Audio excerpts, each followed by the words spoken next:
Since I got off the PCT a couple of months ago, I moved to Colorado, and I've been hiking, backpacking, and climbing 14ers as much as possible since I got here.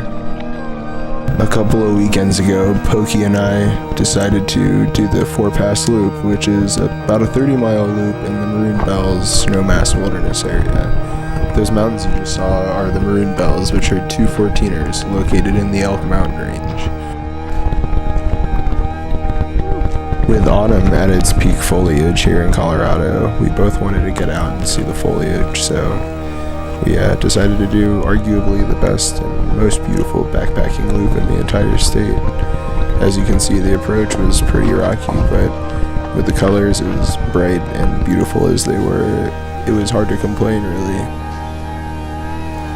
To be honest, I haven't seen colors like this since last year on the long trail, and I was there in October. Eventually we arrived at the Junction where we had the opportunity to choose which way we went. Let's go Counterclockwise? get these climbs out of the way. We ended up going counterclockwise, and it proved to be the best decision we could have made. The entire way up the first climb, we had beautiful views of the entire surrounding area. All of the peaks above us towered. The climb was steep, to say the least, but we got lucky and it was switchbacked. It wasn't too technical, which made it a little bit more enjoyable than some of the stuff I've been doing out here recently. We had huge views of Pyramid Peak and Capitol Peak.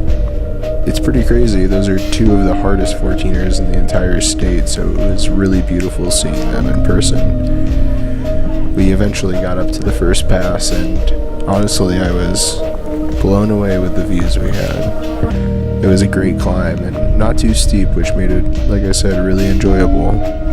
The descent down was just as pleasant, and the switchbacks led us all the way down to one of the most beautiful lakes I've ever been to. This is Snowmass Lake, the first lake on the 4-Pass Loop, and as you can see, you get absolutely mind-blowing views of Snowmass Peak and Hagerman Peak and Snowmass Mountain. We sat there for a little while and enjoyed the view and kind of just took it in.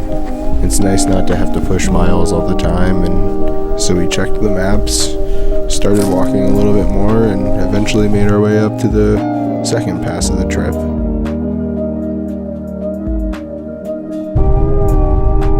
Trail Rider Pass was really beautiful in its own way. It wasn't really too technical, but it was also fairly steep after we left the lake. And once again, with pretty nice switchbacks all the way down to the valley, it seemed like we would get to camp no problem and have a really great night. There's a couple of places I wish I would have taken more video, and this is one of those places, but eventually we found our camp and we woke up for sunrise and began our climb up towards the third pass, which was Frigid Air Pass. And as you can see, the views were absolutely beautiful. With Mount Baldy in the distance and pretty much endless single track all the way to West Maroon Pass, we had one of the best days on trail I've had in a long time, really. We descended into the valley, and with the Aspens and just overall stunning, surreal views being completely present to us, we kind of took our time and made sure to soak it in because we knew we only had a few more hours left, and nobody wants to go home. But eventually we made our way up to West Maroon Pass, which I didn't take much video on either, back down to the car, and that concluded our trip on the 4-Pass Loop.